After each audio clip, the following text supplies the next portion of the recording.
Sofia Rodriguez's scream echoed across the entire grounds of Nairobi Safari Park, a raw and primal sound that came from the deepest place of maternal terror where a mother's worst nightmare becomes reality, and every visitor within hearing distance turned and ran toward the source of that anguished cry. Sofia was pressed against the glass barrier with her palms flat against the surface and her face contorted with horror, her eyes locked on the water below where her world was ending. There, 4 meters down in the concrete pool that formed part of the lion habitat's landscaping, little Mia Rodriguez, only 5 years old, was struggling to surface but couldn't manage to keep her head above water. The fall had caused her to strike her head against the rocky edge of the pool, leaving her disoriented and unable to coordinate her movements properly, and water was filling her mouth every time she tried to breathe or call for help. Sofia kept screaming, "My baby! Someone help my baby!" But the security guards were at least 200 meters away responding to a different visitor issue, and there was absolutely no way they could reach Mia's location in time to prevent what everyone watching knew was about to happen. The park visitors who had run to the scene stood frozen in helpless horror because the water pool where Mia had fallen was part of the lion enclosure, and 15 meters away on the rocky outcropping, Callie was standing. 6 years old, 180 kilograms of pure predatory power, the female lion's amber eyes were fixed on the small human thrashing in the water. The next 47 seconds were captured by 23 different phone cameras and would change everything the world thought it knew about the capacity of wild animals to recognize distress and respond with compassion across species boundaries. Before we continue this incredible journey, if stories about extraordinary moments when wild animals defy every instinct and expectation to save human lives touch your heart, consider subscribing to Lion King Stories. Every subscription helps us share more of these remarkable true tales that prove the bonds between humans and animals can transcend the predator-prey relationship we assume defines all interactions in the wild. Your support helps spread the message that sometimes the most unexpected heroes emerge in our darkest moments, and that love and protective instinct can overcome millions of years of evolutionary programming when circumstances align in just the right way. Mia Rodriguez didn't remember the moment of the fall with any clarity because the trauma of the impact and the shock of sudden immersion had disrupted her ability to form coherent memories of those critical seconds. One moment she had been standing with her mother and her 7-year-old sister Isabella at the viewing barrier overlooking the lion habitat, watching the magnificent animals rest on the rocks below and feeling the combination of fear and fascination that comes from seeing apex predators up close behind the safety of reinforced glass and concrete barriers. Isabella had pointed at something on the far side of the enclosure and urged Mia to lean over further to get a better view, and Mia had climbed onto the lower rail of the barrier fence to see over the heads of the adult visitors blocking her sightline. The barrier had a 30-centimeter gap at the corner where 2 sections met at a slight angle, a design flaw that posed no danger to adults or even older children but that created a fatal opening for a small 5-year-old girl who lost her balance at exactly the wrong moment. Mia's foot slipped on the wet metal rail and she pitched forward through that gap, her small body tumbling through space before hitting the water with an impact that knocked the wind from her lungs and caused her head to strike the rocky edge of the pool. The world became confusion and terror as Mia struggled beneath the surface, her swimming lessons from the community pool suddenly useless because panic and pain overwhelmed all her training and instincts. She knew she should kick her legs and move her arms in the coordinated motions her mother had taught her, but her body wouldn't obey the commands her frightened brain was sending, and every time she managed to get her face above the surface for a breath, water flooded into her mouth before she could properly inhale. Above her, she could hear muffled screaming that sounded like her mother's voice but distorted by the water in her ears, and she could see shapes moving frantically along the top of the barrier, but none of that helped her breathe or stop the burning in her lungs or made the panic subside enough for her to think clearly about what she needed to do to survive. The water was cold despite the Kenyan heat, shocking her system and making her muscles seize up in ways that made coordinated movement even more impossible, and as she sank beneath the surface for the 3rd or 4th time, Mia's oxygen-deprived brain began creating the strange detached clarity that sometimes comes just before consciousness fades entirely. Through the murky water, Mia saw a shape approaching from the direction of the rocks, a large tawny-colored form moving through the water with powerful strokes that created ripples and waves that pushed against Mia's small body. Some part of her 5-year-old brain recognized what she was seeing even through the distortion of water and fading awareness. A lion was swimming toward her, moving with purpose and speed directly at the drowning child who represented easy prey in the most vulnerable position imaginable.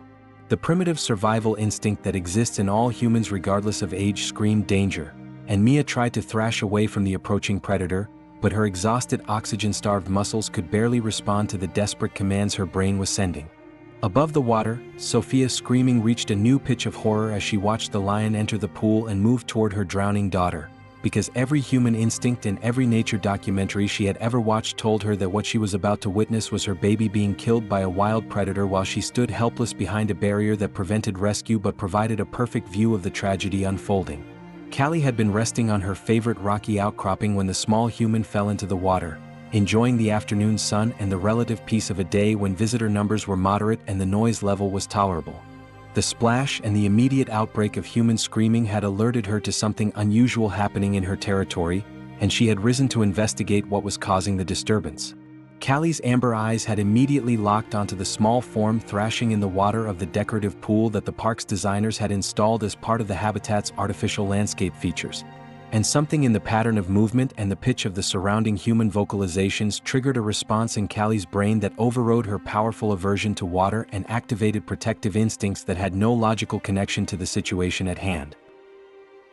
Callie remembered the terror of being swept away, the water filling her nose and mouth, the desperate struggle to keep her head above the surface, and most vividly, the moment when her mother's grip on her scruff failed and Callie was carried downstream alone while her mother was pulled under by the current and drowned. The flood had come without warning in the late afternoon when Callie and her mother were returning from a failed hunt, both animals tired and hungry after pursuing a herd of zebras that had detected their approach and fled before any attack could be launched.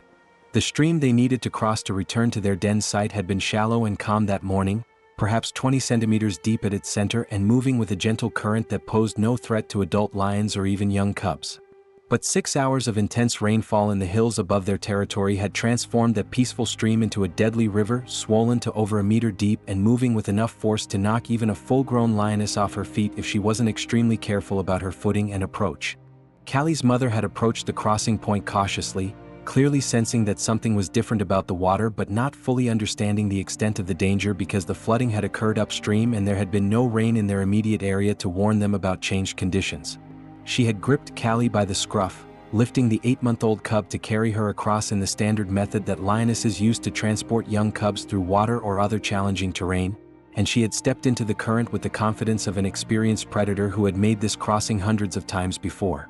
The first few steps had been manageable despite the stronger current, with Callie's mother adjusting her stance and movements to compensate for the pushing force of the water against her legs and body.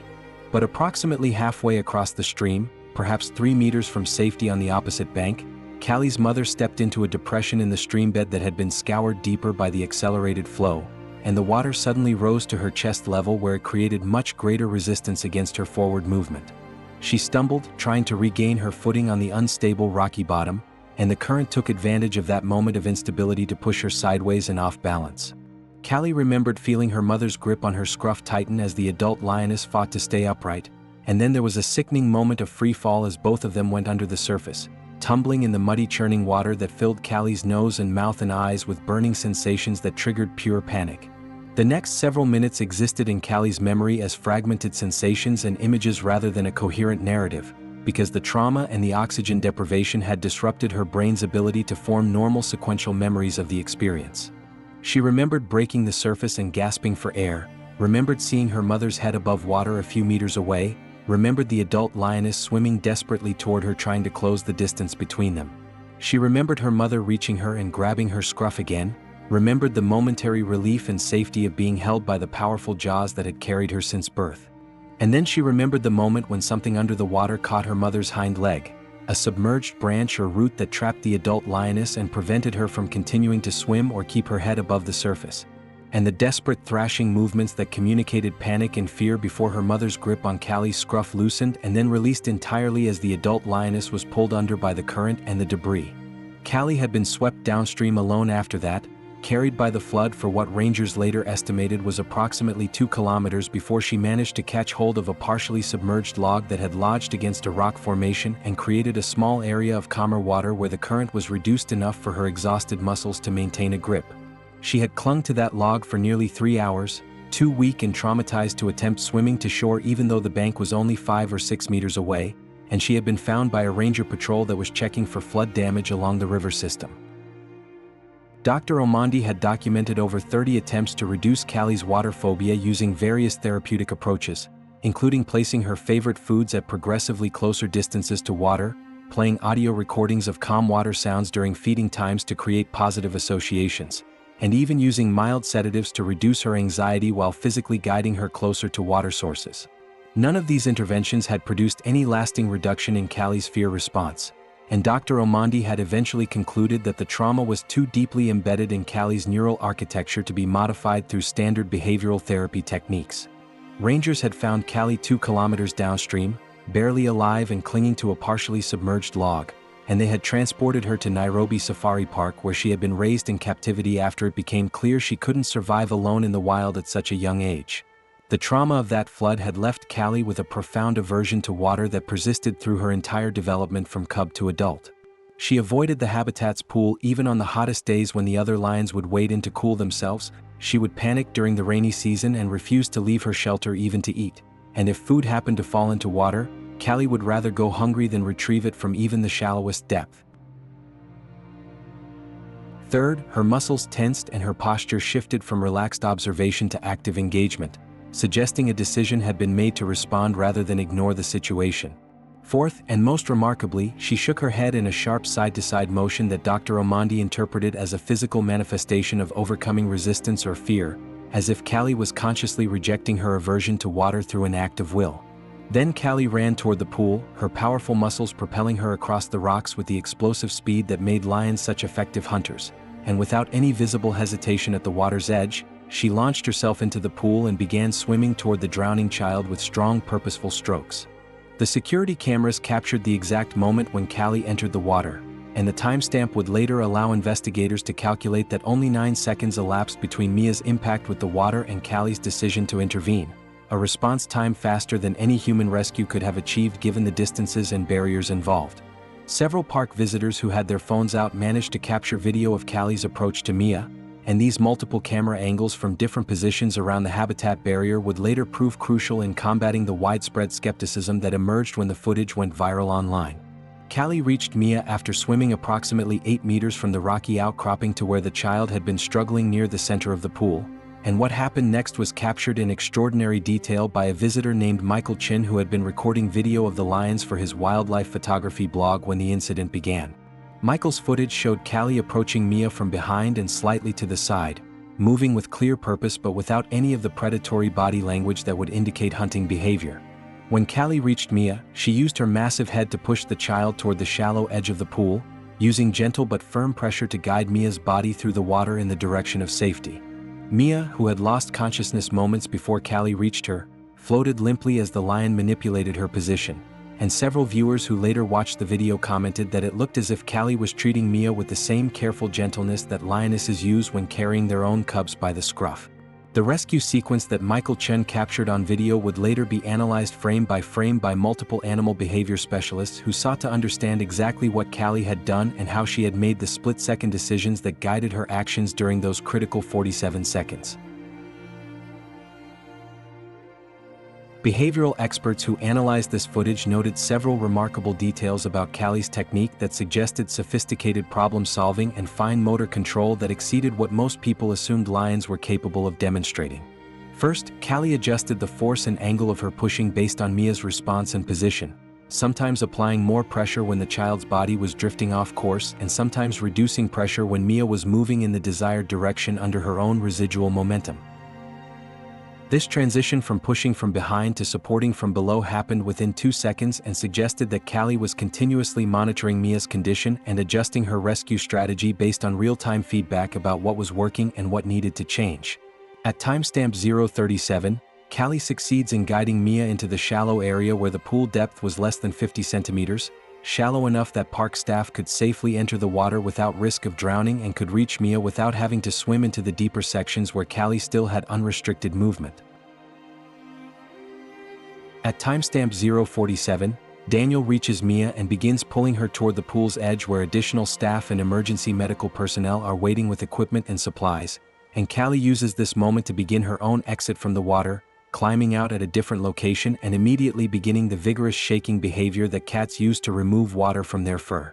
The entire rescue from Callie's entry into the water to her exit back onto dry land has taken exactly 47 seconds according to the video timestamp, and during that entire period, the lioness has performed multiple complex behaviors that demonstrated problem-solving ability, fine motor control, and what appeared to be genuine concern for the welfare of a creature that by all conventional understanding should have meant nothing to a wild predator. The entire rescue from the moment Callie entered the water to the moment she pushed Mia into the shallow area where park staff could safely retrieve her took 47 seconds according to the timestamps on multiple video recordings, and during that entire period, Callie never used her teeth or claws in ways that could have injured the child. Park veterinarians who examined Mia after she was pulled from the water found no scratches, no bite marks, and no bruising consistent with rough handling, only the head injury from her initial impact with the rocks that had caused her to lose consciousness in the first place. The medical team's conclusion was that Callie had somehow understood that the small human was in distress and needed to be moved to safety, and that she had executed this rescue using techniques that minimized risk to the vulnerable creature she was helping despite having no training or previous experience in rescue operations. Sofia Rodriguez collapsed when park staff pulled her daughter from the water and began administering first aid, her legs giving out from the combination of terror and relief that made her whole body shake uncontrollably. Isabella, Mia's 7-year-old sister, stood frozen in shock, her young mind unable to process what she had just witnessed because everything she knew about lions told her they were dangerous predators who killed people rather than saving them. The park's emergency medical team worked quickly to stabilize Mia, clearing her airway and providing oxygen while checking for serious injuries beyond the obvious head trauma, and within 6 minutes of the fall, an ambulance was transporting her to Nairobi Hospital with her mother riding alongside and her sister being cared for by park staff who were themselves still processing the unprecedented event they had just witnessed. Callie climbed out of the pool after pushing Mia to safety and immediately shook herself violently to remove the water from her coat, then retreated to her rocky outcropping where she lay down and began the grooming behavior that lions use to calm themselves after stressful experiences. Park keeper Daniel Kamani, who had been working with Callie for 3 years and knew her behaviors intimately, later reported that the lioness appeared agitated and unsettled for several hours after the incident, frequently looking toward the area where the rescue had occurred and showing signs of stress including pacing and excessive vocalization. You won't believe this. Within 2 hours, the video had accumulated 50,000 views and was being shared across multiple platforms as people encountered footage that challenged their fundamental assumptions about wild animal behavior and the boundaries between species. By the end of the first day, Michael's video had been viewed over 2 million times and had generated thousands of comments that ranged from expressions of awe and gratitude to accusations that the video was fake or staged. The skepticism that emerged in response to the rescue footage was immediate and widespread, driven by the cognitive dissonance that resulted from people watching behavior that contradicted everything they believed about lions and about the rigid boundaries between human and animal consciousness. The most common accusation was that the video had been created using computer-generated imagery to make it appear that a lion was saving a child when in reality the entire event was fabricated for viral marketing purposes.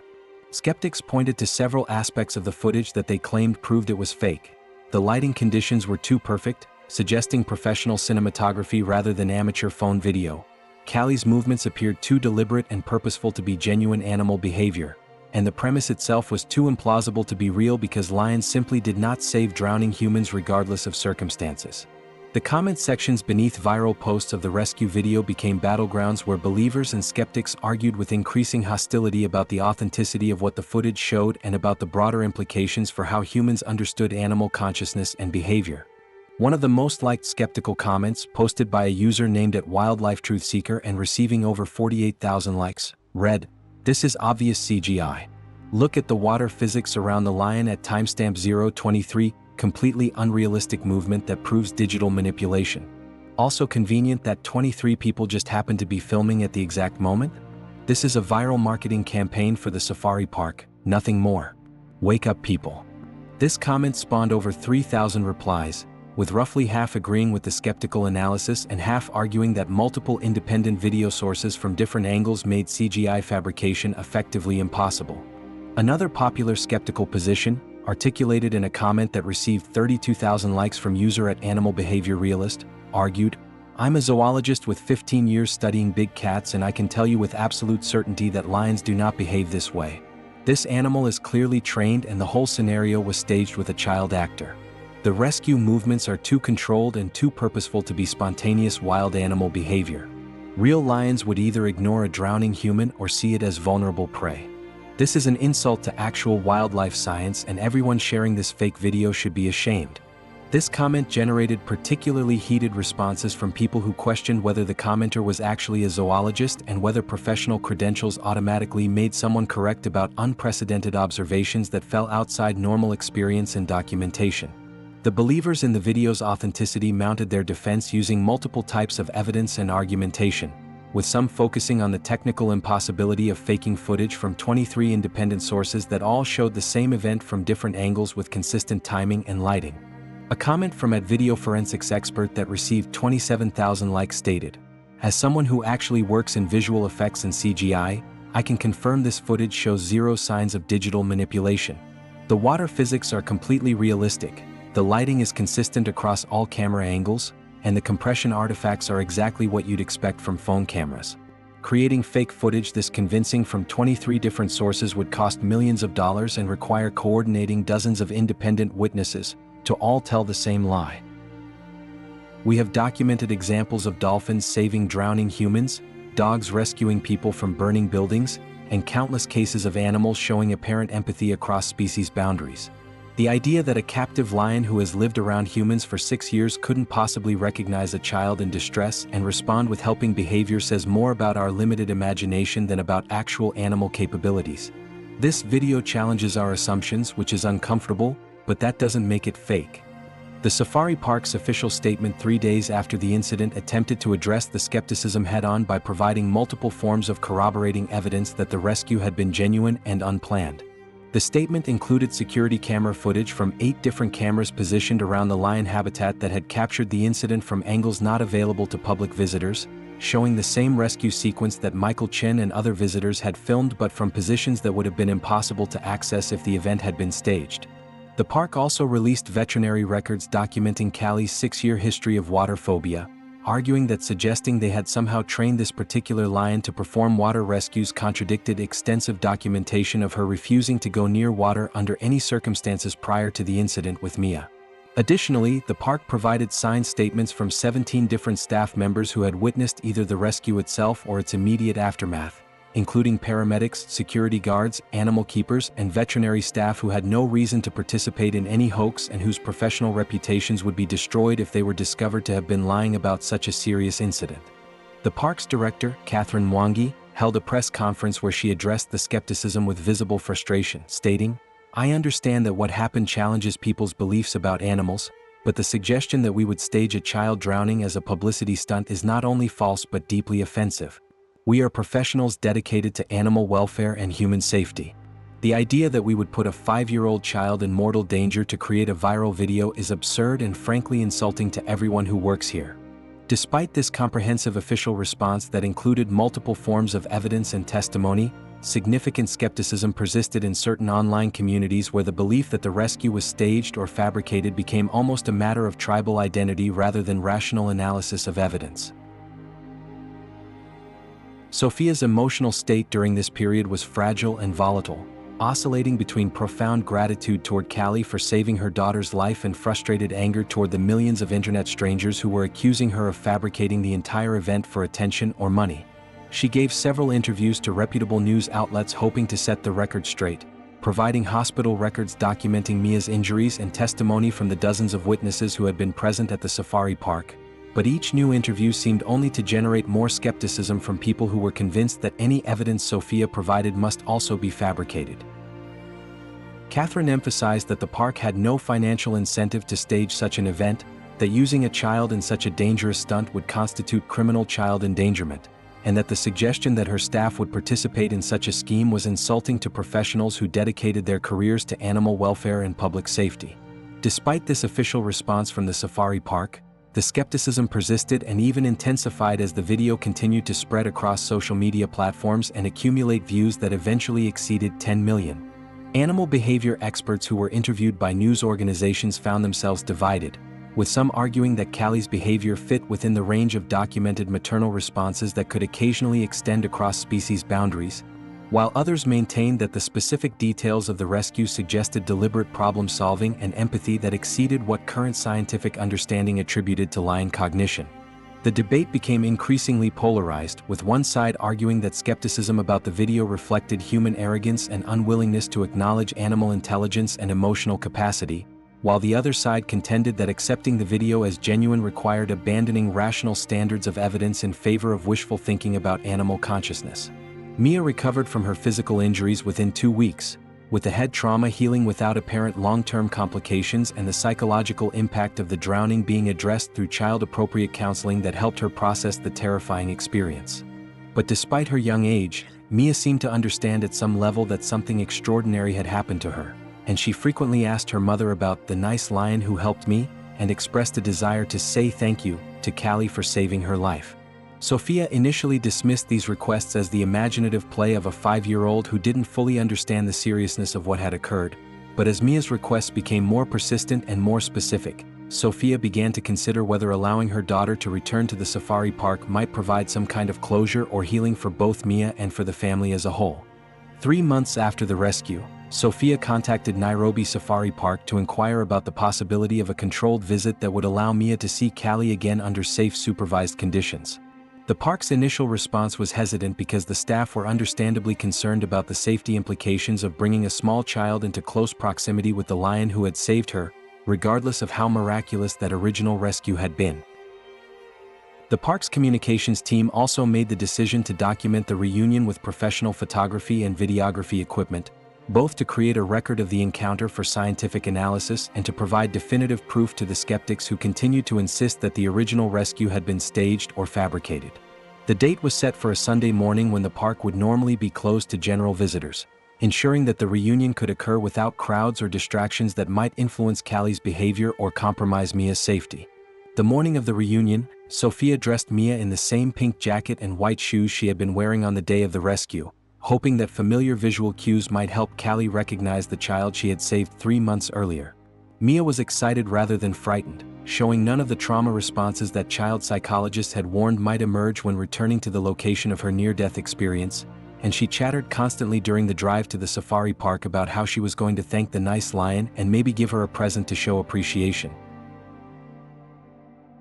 When Callie emerged from her shelter and moved into the main habitat, she showed no immediate reaction to Mia's presence at the distant viewing barrier, instead following her usual morning routine of stretching and surveying her territory before beginning to move toward the rocky area where she typically spent her daylight hours. Sofia felt a mixture of relief and disappointment that Callie apparently didn't remember Mia, relief because it suggested there would be no dangerous excitement or agitation, disappointment because she had hoped to see some sign that the bond created during the rescue had persisted beyond that single dramatic encounter. Mia, however, called out, "Hi, lion.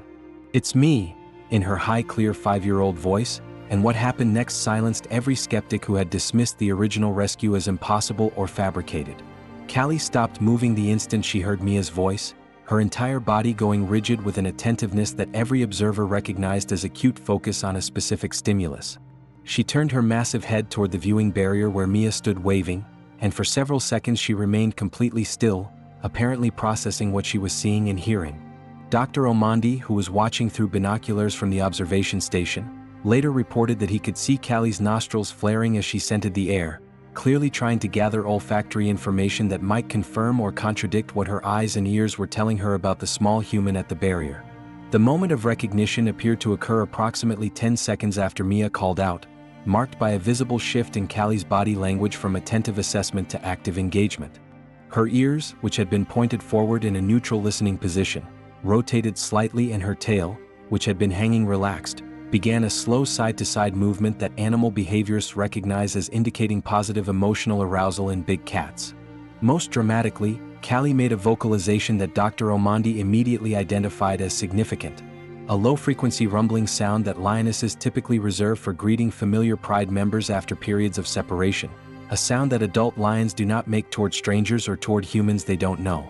Then Callie began moving toward the barrier with deliberate, purposeful strides, her amber eyes locked on Mia's small form with an intensity that made several observers feel genuine concern about what might happen when the lion reached the closest approach point that the habitat design permitted. Sofia's maternal instinct screamed at her to pull Mia away from the barrier before Callie arrived, but Dr. Omondi had been explicit that they needed to allow the reunion to unfold naturally without human interference unless clear signs of aggression appeared, and everything about Callie's body language suggested interest and recognition rather than predatory intent or territorial aggression.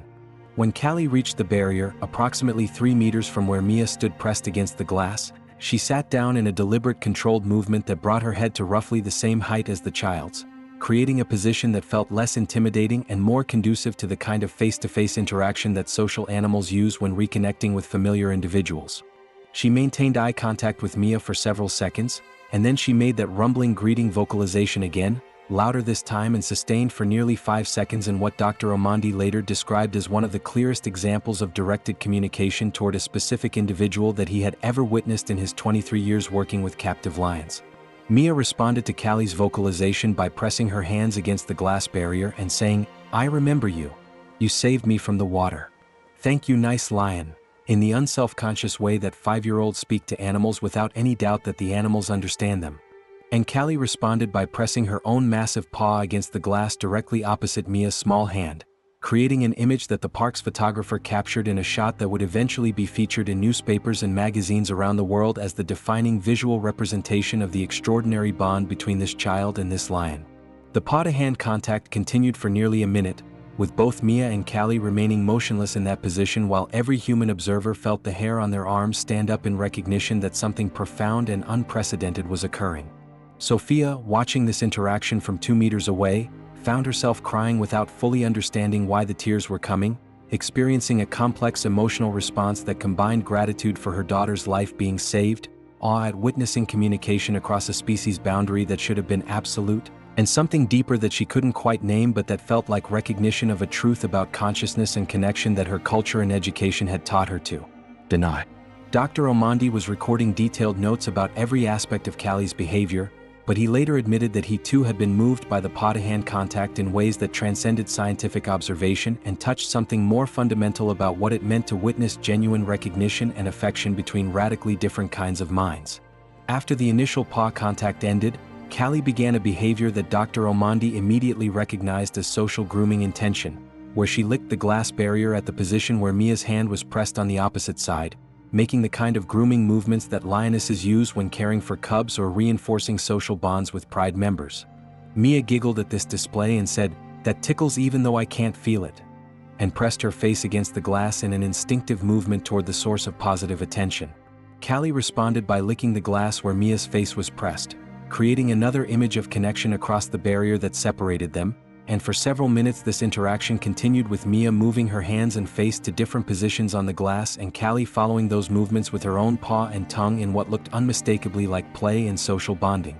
The reunion proceeded through all 3 planned stages over the next hour, with Callie consistently showing recognition behaviors and non-threatening interest in Mia while maintaining the gentle, careful demeanor she had displayed during the original rescue. When Mia moved to the closer observation point for Stage 2, positioned in a secured area normally used for veterinary procedures where the barriers allowed proximity within 2 meters, Callie immediately moved to the nearest possible position on her side of the barrier, following the child's movements with her eyes and making frequent greeting vocalizations that communicated calm, friendly intent.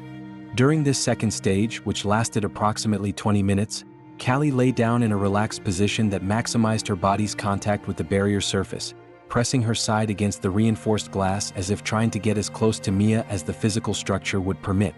During Stage 3, when only a reinforced barrier separated them by less than a meter, Callie lay down in a relaxed position and allowed Mia to talk to her continuously for 15 minutes, responding to the child's stream of consciousness chatter with attention and occasional vocalizations that created the impression of genuine two-way communication despite the lack of shared language. Dr. Omondi documented the reunion in extensive detail, noting multiple behaviors that suggested Callie not only remembered Mia but felt a continued protective connection to the child she had rescued. The most significant observation was that Callie's body language throughout the reunion matched the caregiving postures that lionesses display toward their own cubs rather than the neutral tolerance that captive lions sometimes show toward familiar humans. Callie's ears remained forward and relaxed rather than back and alert, her tail movements were slow and deliberate rather than twitchy and agitated, and her vocalizations were all from the contact-seeking rather than the threat display repertoire that lions possessed. The combination of these behavioral markers led Dr. Omondi to conclude that Callie had formed an attachment to Mia during their brief but intense interaction 3 months earlier,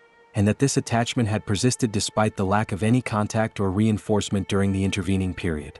The documentation of the reunion was released to the public 1 week after it occurred, accompanied by statements from multiple animal behavior experts who had reviewed the footage and confirmed that Callie's behavior demonstrated genuine recognition and attachment rather than trained responses or coincidental actions that happened to appear meaningful. The response from the skeptical community was dramatic and immediate, with many of the most vocal critics issuing public apologies for dismissing the original rescue video as fake and acknowledging that the reunion provided compelling evidence that something genuinely extraordinary had occurred. The combination of the original rescue footage and the reunion documentation convinced most reasonable observers that Callie had indeed performed a deliberate rescue of a drowning child, and that the bond created by that rescue was real and persistent rather than imagined or fabricated.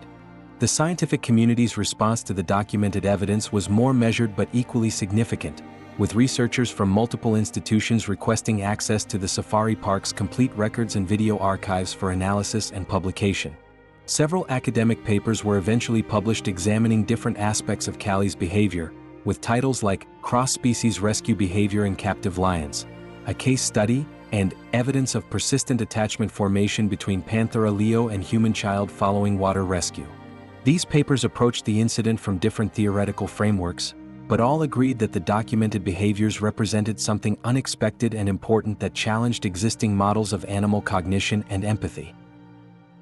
First, the rescue required recognition that the child was in distress, which meant Callie had to interpret Mia's movements and the surrounding human vocalizations as indicating a problem rather than simply background noise in her environment. Second, the rescue required overriding a powerful trauma-based phobia, which suggested that Callie possessed executive function capabilities that allowed her to consciously choose to act against her fear when she determined that action was necessary. Third, the rescue required problem-solving and motor planning, because Callie had to figure out how to move Mia through the water towards safety using only her head and body since she couldn't use her mouth without risking injury to the child. Dr. Thornton's analysis also addressed the question of why Callie had intervened to save Mia when conventional understanding of lion behavior suggested she should have either ignored the drowning child or possibly viewed her as vulnerable prey. The paper proposed several hypotheses that weren't mutually exclusive, including the possibility that Callie's maternal instincts had been triggered by Mia's distress calls in ways that overrode species recognition systems that would normally prevent lions from treating human children as cubs requiring protection. Another hypothesis focused on Callie's history of living in captivity surrounded by humans, suggesting that 6 years of daily interaction with park staff and visitors might have created generalized positive associations with humans that made Callie more likely to respond helpfully when she encountered a human in distress. A third hypothesis emphasized the role of individual personality and temperament, noting that even within species there was substantial variation in how different animals responded to unusual situations, and that Callie might simply be an individual whose particular combination of traits made her more likely than most lions to engage in cross-species helping behavior. The long-term monitoring of Callie's behavior in the year following the rescue provided additional evidence that her relationship with Mia represented something more than a single anomalous response to unusual circumstances. Park staff reported that Callie's water phobia, which had been absolute and unchanging for 6 years prior to the rescue, showed substantial reduction after the incident, with Callie occasionally approaching the pool voluntarily and showing less fearful behavior during rainy weather.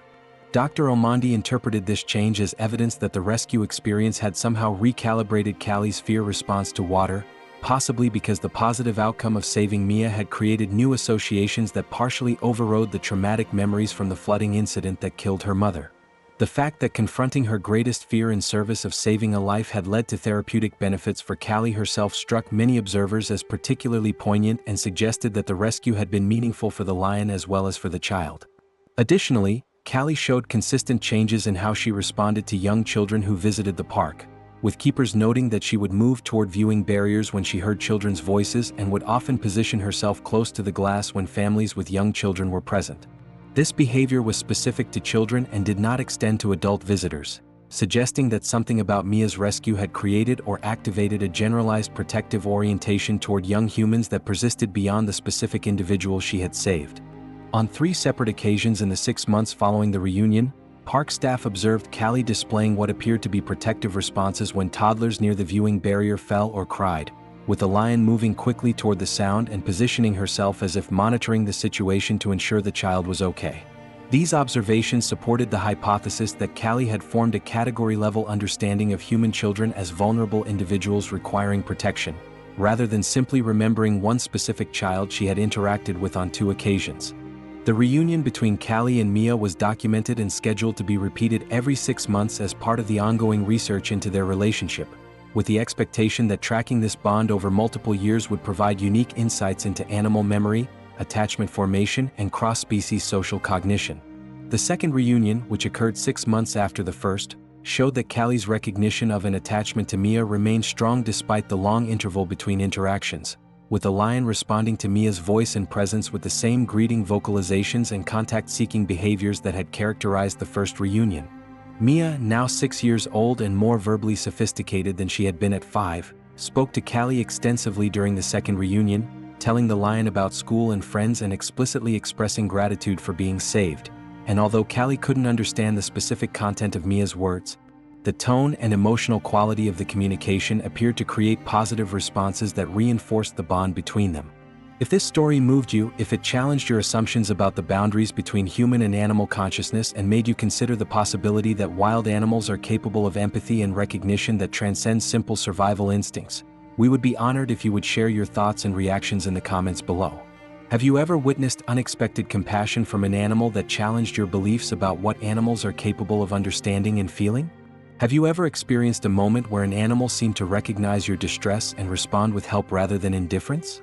Your stories and reflections matter because they contribute to a broader understanding of consciousness and compassion in the animal kingdom, and they remind us that the boundaries we draw between humans and other species may be more permeable and more negotiable than we typically acknowledge. Please subscribe to Lion King Stories for more incredible true tales from the wild that prove nature is filled with mysteries that defy our explanations and animals that exceed our expectations, that maternal instinct and protective behavior can extend across species boundaries when the right individual encounters the right circumstances, and that sometimes the most profound connections form in the space between heartbeats when a drowning child meets a lion who chooses compassion over instinct. Thank you for being part of our pride and for opening your heart to stories that challenge what we think we know and expand our understanding of what animals are truly capable of when fear and programming give way to something deeper and more universal than